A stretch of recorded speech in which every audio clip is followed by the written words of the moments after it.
umwaka ushize wa 2020 ntabwo wabaye umwaka mwiza ku mutwe w'iterabwoba w'inyeshyamba za FDLR kuko watakajemo abayoboke bawo batari bake, bamwe bagiye bafatwa na leta y'u Rwanda, abandi bagapfa bishwe na leta ya Kongo bazira ibikorwa byabo byo guhungabanya umutekano. No muri uyu turimo wa 2021 dutangiye, ntabwo utangiye neza kuri uyu mutwe kuko nawo bawutangiye batakazamo abayoboke bawo.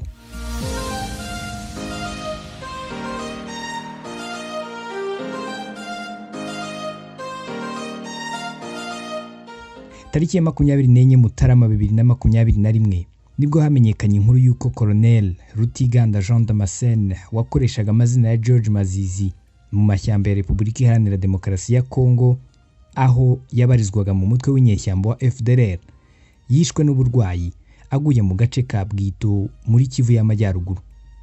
George Mazizi apfuye nyuma y'igihe yari amaze arwaye. Amakuru avuga ko yaguye ku birindiro bya FDLR Foka iyoborwa na General Ntawunguka Pacifique uzwi nka Omega, aho yari amaze iminsi ajyanywe kwitabwaho. Mazizi ari mu bahunganye n'abajenosideri bakimara gutsindwa bakajya muri Repubulika Iharanira Demokarasi ya Kongo mu gihe cya jenoside.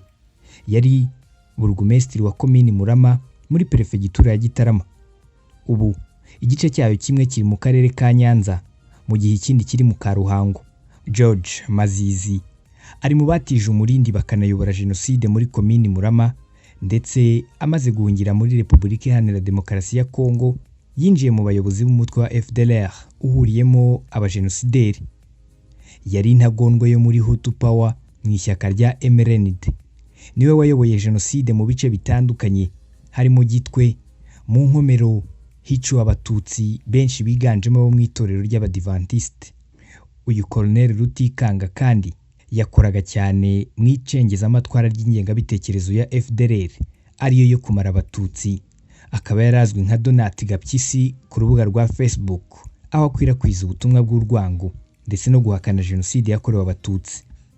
Umunyamabanga nshingwabikorwa wa Komisiyo y'Igihugu yo kurwanya jenoside CNLG Dr Bizimana Jean Damascene yabwiye ikinyamakuru Igihe ko uyu George Mazizi yagaragaye mu bikorwa by'imirwano n'ibya politiki yo guhakana no gupfobya jenoside yakorewe abatutsi. Yavuze ko ngo hari icengezamatwara n'abajyaga mu bikorwa by'imirwano byo kugaba ibitero. Icyo gihe ngo we yari mu gice kirebana no kugaba ibitero ahantu hatandukanye. Impamvu ngo yagiye mu gice cy'imirwano nuko Rutiganda mbere yo kuba Burugumesitiri yari yarabaye umusirikare, ndetse aza no kwiga mu ishuri rikuru rya gisirikare rya ISM. Hanyuma ntiyakomeza ibya gisirikare ariko akaba yarabyize muri FDLR. Rero aho ngo yagereyemo yakoze ibyo bikorwa byombi byo kujya mu bice by'abashinzwe imirwano no kuyiyobora, ariko n'ibikorwa bya politiki yarabikoraga kubera ko nk'umuntu wabaye Burugumesitiri ngo yarajijutse nabyo rero ngo yarabizi.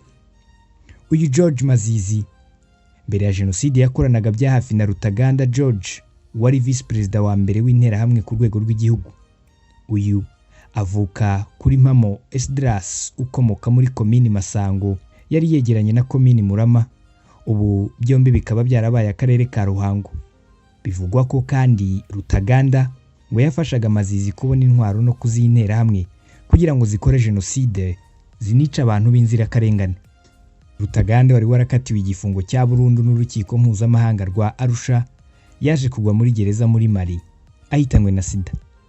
Mazizi binavugwa ko ariwe wakoreshaga imbuga nkoranyambaga za FDLR zinyuzwaho amakuru hakana akanapfobya jenoside yakorewe abatutsi. Yaherukaga guhabwa kuyobora imbuga n'ibinyamakuru birimo Intabaza n'Urugaga bikorera mu kwaha k'uyu mutwe, ndetse kandi yari ari ku rutonde rw'abashakishwa n'ubutabera bw'u Rwanda ku byaha bya jenoside yakekwagaho. Gusa ariko apfuye yari yarakatiwe igifungo cya burundu ariko ataragezwa imbere y'ubutabera ngo abazwe imbona nkubone ibyaha yakoze. Nitwa Simeon Stizo Muhumuza. Iyi ukurikiye ni One Nation Radio, Radio ya Diaspora.